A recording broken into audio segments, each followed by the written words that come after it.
welcome back to Living with a Classic, and I'm about to embark on a road trip. I'm going to Stockholm and back. I'm going to stay there for a little bit to have a meeting with the Swedish Jag Club, which I'm a member of the board, and a couple other things I'm doing. I'm picking up some parts as well and visiting some friends up there. I'm also picking up a friend along the way who you may have seen in the previous video. So I think you saw when we did the road trip in the XJC and the XJS. He was my friend who was driving the electric car. He's also on the board.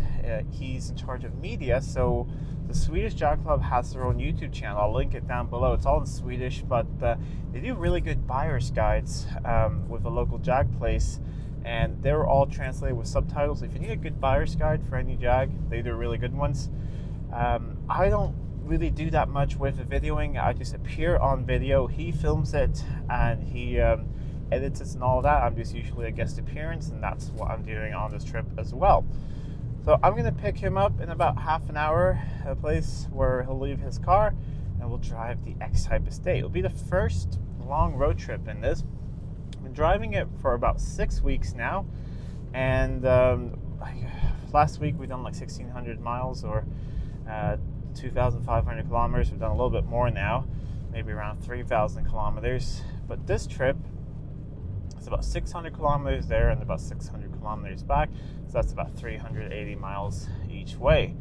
Hopefully the weather's going to be good. As you can see, that we do have snow, but the roads are clear. It's currently 2 degrees above freezing. We got this snow a couple days ago, but it has been slowly going away. I've checked the weather along the way. Shouldn't be any major snow, hopefully, but I prepared a little bit. I put new wiper blades on the car, and I had one of the headlight bulbs got, one of the xenon lights. I replaced that. It was very tight, but should be good to go. And it's gonna be very interesting to see the fuel economy of this thing. It's been very good before, but I haven't done, you know, like a 6-hour trip, so it's gonna be very interesting to see. But now I'm gonna hurry up because I'm a little bit late picking him up, and then we'll probably just grab some coffee and hit the road, and hopefully it'll be pretty good with traffic and weather and all of that, but update you along the way.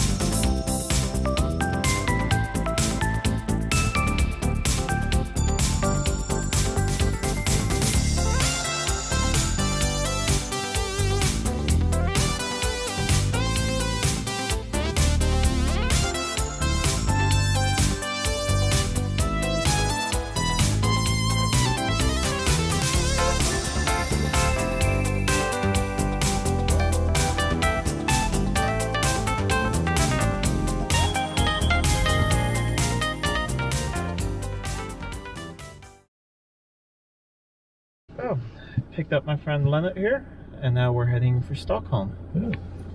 Hi. So hopefully everything's smooth sailing and not so much traffic, and we'll update you guys along the way. So we're just around the block from our hotel. Done a lot driving today, and we stopped at a place to film some cars, an XK120 and another car. So let me see here. Leonard's just grabbing some stuff. It's 5 in the evening, and our whole fuel consumption for the whole trip has been 5.3 liters per 100 kilometers, so that's pretty good. And we have done, let me see, 576.3 kilometers. So we're going to check into the hotel, try and get a garage space, stuff, and then meetings for a couple days, and then I'll see you guys on the drive back. It is the end of the first day, or end of the first day of meetings at least. We have dinner in a bit. I've just been up to my room doing some editing here, a video that should be up in about an hour or so for you guys. Last night I went to visit a good friend of mine, Daniel. We had a look at some of his cars, and I filmed my car full of parts, and I filmed a little bit over there, so it should be fun for you guys to watch. Otherwise, this hotel actually has a pretty cool lobby. I'm going to show you guys in a bit. There's like an indoor jungle. Otherwise, it's just, right by the highway. I'm on the 16th floor though, so the view's pretty good, but it's just, highways and stuff. not the most fun, but we're just here for meetings for the Swedish Jag Club. Going through meetings, what's going to happen, meets in the future, summer meets, everything like that, planning things. I'm on the board, so lots of things to talk about. So I'm just going to freshen up a little bit for dinner, go down and we'll have a nice dinner, but I'm going to show you guys what the lobby looks like then. But I just wanted to update that first day's been done here, and the car is very loaded down, so I think we're going to have to change the tire pressure a little bit going home, a lot of parts in it.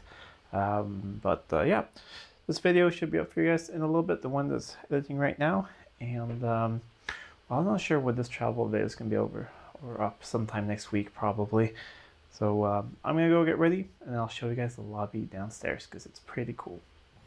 So this is what it looks like a jungle down here. It used to be a Hilton, I believe, now it's a Scandic. And over here we actually have fish. Some koi fish down here in the jungle. Very, very odd hotel, doesn't it? So it goes up to a glass roof. Very, very weird. But it has big conference facilities and other things like that. But let's have a look at the fish. They're massive. Swimming over here. Really strange having a jungle like this in the middle of a hotel.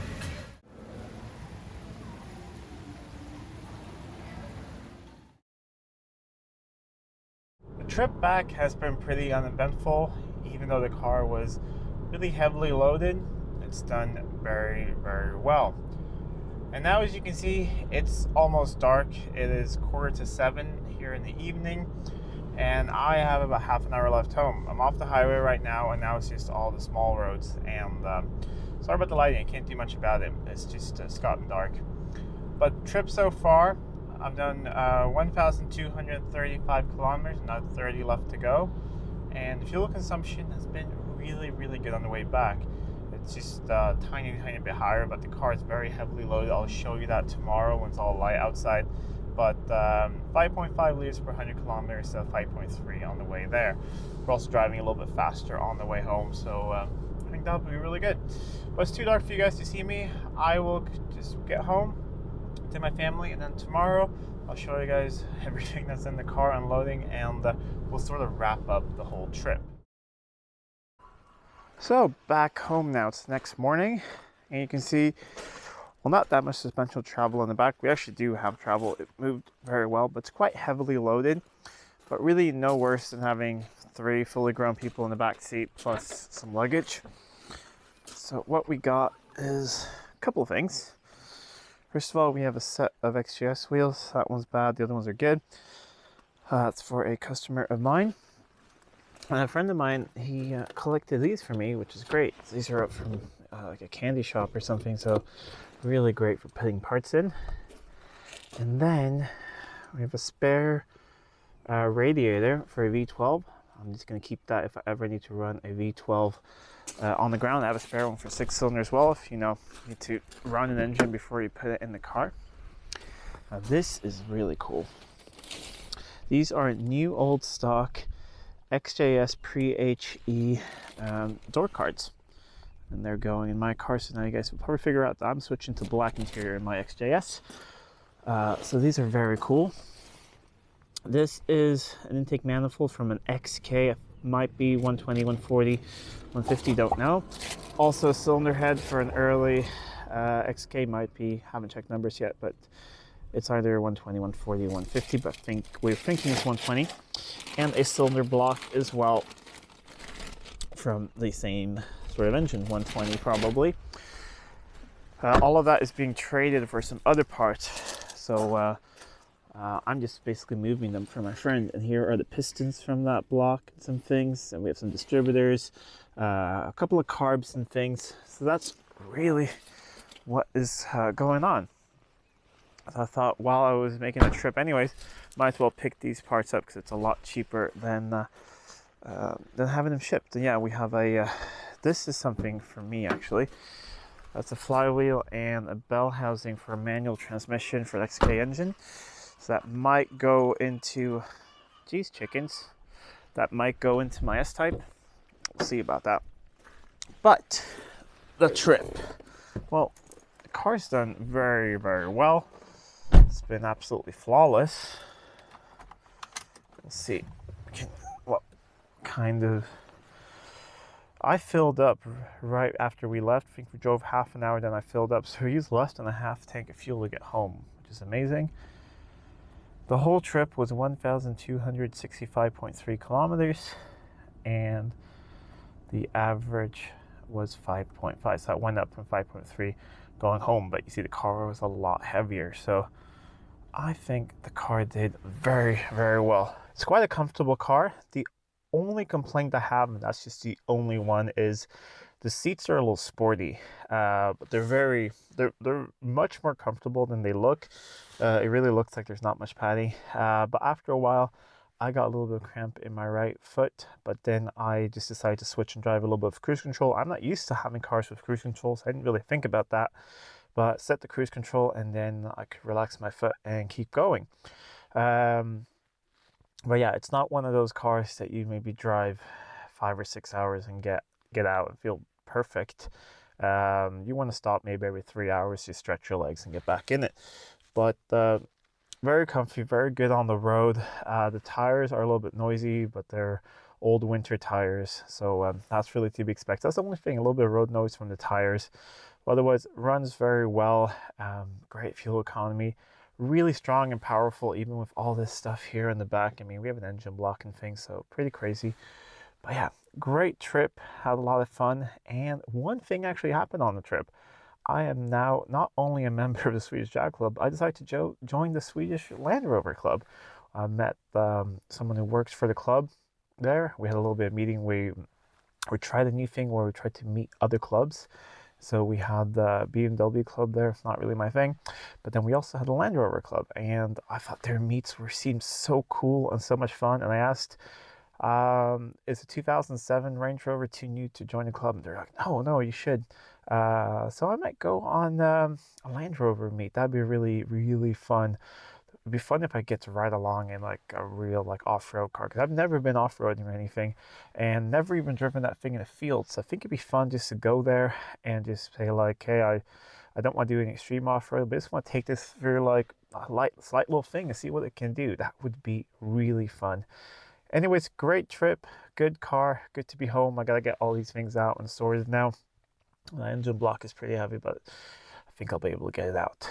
Anyways, if you like this video, please give it a thumbs up and share it with friends. If you're not already subscribed to the channel, please do subscribe to the channel. It really does help out a lot. Till next time, I'm Adam. This was Living with a Classic. I'll see you soon.